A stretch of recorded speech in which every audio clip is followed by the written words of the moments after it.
Imana ishobora byose igenda muri Mose. Dona sifa kwake baba Mungu. Imana igenda muri Mose, ifata igihugu cyose gishyira munsi y'ibirenge bya Mose. Abakonikoni b'abanyagiputa ibashyira munsi y'ibirenge bye. Abacunnyi b'abanyagiputa ibashyira munsi y'ibirenge bye. Abaraguza umutwe b'abanyagiputa ibashyira munsi y'ibirenge bye. Imana iguha imbaraga zo kugenda hejuru ya situation mbi zari zikuzengereje. Hari ibintu byari bikuzengereje, amaso yawe nanga bibona, ari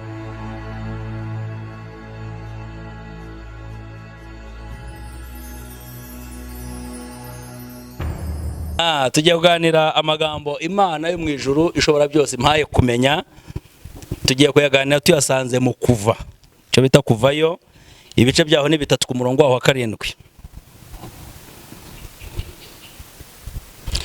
Hari titire ivuze ngo Imana ituma Mose kubwira Farawo ngo arekure Abisiraheli. Nanjye numwe kugira ngo mbwire umwuka ugufasha kugira ngo kurekure mu izina rya Yesu. Imbaraga zigufasha zikurekure, kuko ntabwo uri uwazo, zitaza kukwibeshyaho. Rero imbaraga zigufasha zikurekure mu izina rya Yesu. Haravuze ngo Uwiteka aramubwira ati, nukuri mbonye kubabara k'ubwoko bwanjye buri muri Egiputa, numvise gutaka batakishwa n'abakoresha uburetwa, kuko nzi imibabaro yabo, kandi manuwe no kubakiza mbakure mu maboko y'abanyagiputa, mbakure muri icyo gihugu mbajyane mu gihugu cyiza kigari cy'amata n'ubuki. Ariko icyo gihugu rero mva ikintu gituwemo n'abanyakanani n'abaheti n'abamori n'abaferizi n'abahivi n'abayebusi. Imana igumugisha. Aya ni amagambo tugiye kuganira akomeye. Ni amagambo dusanze hano mu Kuva. Iki gitabo cyo Kuva cyanditswe nande? Ninde wanditse iki gitabo? Iki gitabo cyo Kuva cyanditswe n'umukozi w'Imana Mose. Mose yanditse ibitabo 5 birimo itangiriro, birimo n'iki cyo Kuva. Ibi bitabo 5 bikubiyemo amateka y'abana ba Yakobo. Aha dusomye rero ni igihe abana ba Isiraheli cyangwa abana ba Yakobo bakomoka kuri Aburahamu bari mu buretwa muri Egiputa. Aha hantu muri Egiputa bari mu buretwa, bakoreshwa imirimo y'agahato. Nyivuga imirimo y'agahato, Bibiliya irambwira, Paulo yigeze avuga ngo ngerageza gukora ibyiza, ibibi bikantanga imbere. Bivuze iki? Bivuze ko hari ibintu ukoreshwa by'agahato wowe utifuzaga ariko ugasanga wabikoze. Iyo tuvuga ububata, kuba mu bubata ni iki? Ni igihe uri munsi y'ukuboko kukurusha ububasha. Ariko noneho ibi turimo tuvuga ni mu isi y'umwuka, ntabwo ari mu isi bifatika. Nuvuga ngo izi mbaraga Paulo yigeze zivuga ngo Imana iguha umwuka w'ubwenge no guhishurirwa bituma uyimenya. Nuvuga ngo iri ni ihishurirwa. Iyo tuvuga izi mbaraga cyangwa se ububata, ni mu isi y'umwuka. Ushobora gusanga wowe uri mu buzima busanzwe, hanyuma ukaza kumbaza uti se ko ntari imbata, ubu mwuka uri muvuga cyangwa se ubwo bubata uvuga n'ubuhe? Kuba mu bubata nuvuga ngo iyo uri umusinzi uri imbata y'ubusinzi. Buriya hari umumarayika cyangwa hari umuprince wa Satani uhagarariye ubusinzi ku isi, uba warakubase. Ugasanga unuvuga ngo ugerageza kwirinda, uri umwana w'umusore wifashe, nushaka gukora nk'ibyo abandi bakora ngo wisanishe n'iby'isi, ukifata ariko ukikanga uguye mu busambanyi. Ni ukuvuga ngo hari umwuka ukuri hejuru ukurusha ubu bushobozi. Ugasanga mu buzima busanzwe umuntu agakora cyane, ariko ubukene bukanga bukamwinjirana. Hari umwuka uri mu kirere cye, nuvuga ngo uhagarariye ubukene. Umva iki ijambo rivuze rero? Riravuze ngo mbwirira abantu ko numvishe amarira yabo, numvishe agahinda kabo, numvishe uburyo ki barimo batotezwa n'uyu mwuka ubaheza mu buretwa. Uyu mwuka uguheza mu buretwa, ugasanga umuntu arakorera amafaranga, ariko wamubaza kuri konti ugasanga nta kintu kibaho. Ni ukuvuga ngo hari umwuka uri hejuru yawe, ni ukuvuga ngo ugusahura, ukwiba. Ni umwuka uguheza mu bubata bwo gusabiriza, ni umwuka uguheza mu bubata bwo kudatera imbere, ni umwuka uguheza mu bubata bwo kutisobanukirwa, ngo usobanukirwe ko hari uburenganzira ufite ku byawe. Uyu mwuka rero imva iki ijambo ry'Imana rivuze ngo Imana data wa twese ishobora byose, igenga imyuka iri hejuru ya byose, iravuga ngo mbonye kubabara k'ubwoko bwanjye buri mu maboko y'abanyagiputa, buri mu maboko y'abadayimoni, buri mu maboko y'ababasubiza inyuma, buri mu maboko y'abatuma barira. Abanyagiputa hano ni ukuvuga ngo reka twisanishe iki ijambo rivuze. Bibiliya iravuze ngo Abisirayeli bari mu buretwa bakoraga imirimo y'agahato, barakubitwaga, babyukaga barimo babumba, ariko ibyo barimo bubaka nta musaruro wabyo babonaga.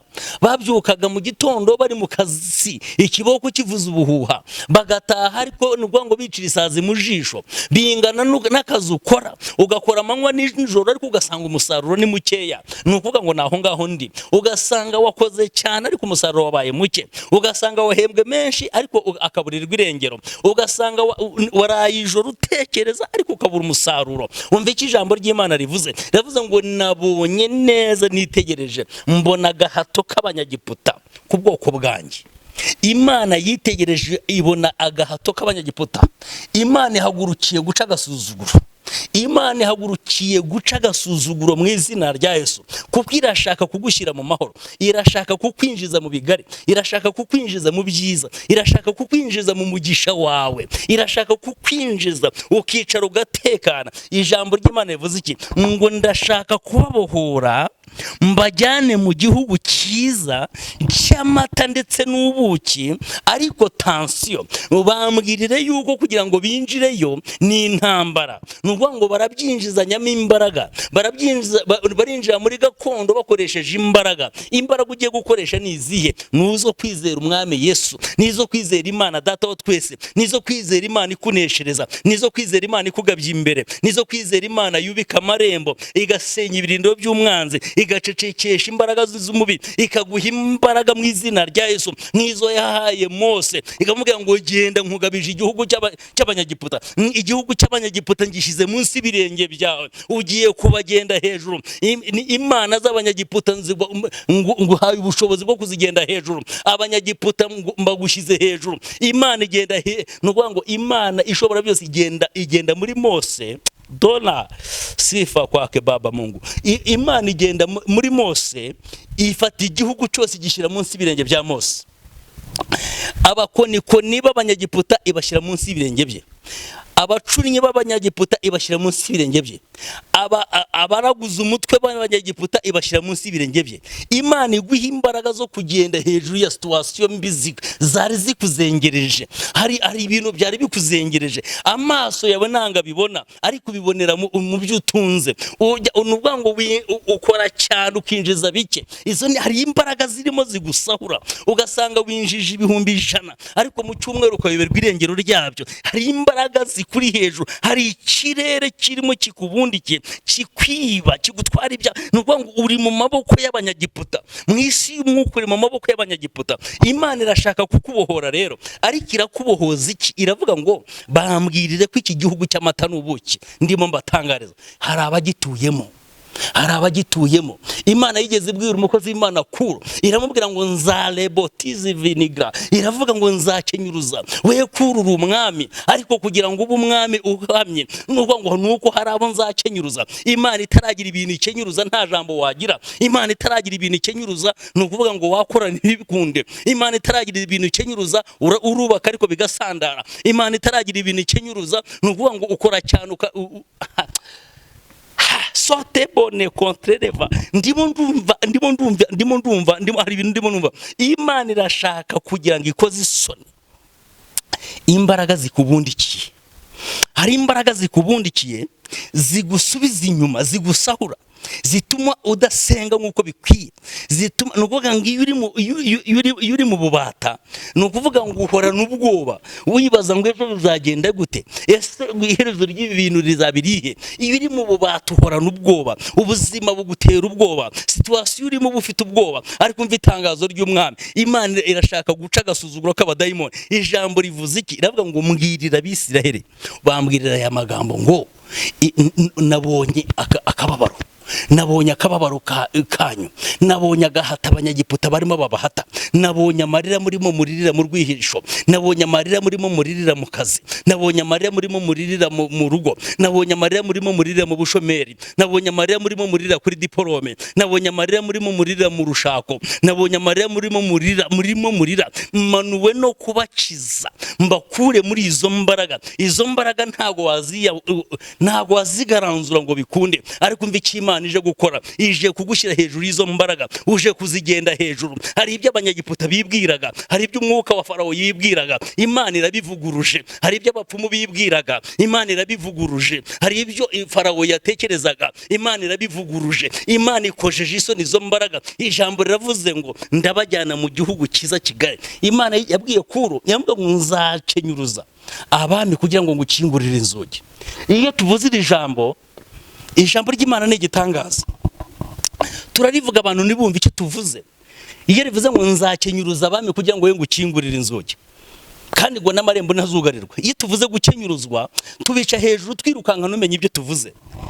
Ndagira ngo nkubwire aka kantu, nubwo isi yose ituwe n'abantu, ibibanza byose byo mu isi birabaruwe. No mu gihugu cyacu ibibanza byose bifite abantu. Nubwo ibidafite abantu nubwo ngo ni ibya leta. Iyo rero Imana iguhaye ikibanza ukiguranye n'umuturanyi, ibimukenyuruje ikagukenyeza. Nubwo ngo Imana iguhaye akazi, nubwo ngo warize ariko utagira akazi, ikaguha akazi niyo waba uri kontabure, uwari ukarimo ibimukenyuruje ikagukenyeza. Imana ishobora byose muvandimwe iravuze ngo hari igihugu nkujyanyemo cy'amata n'ubuki, acira imibereho mishya mu izina rya Yesu.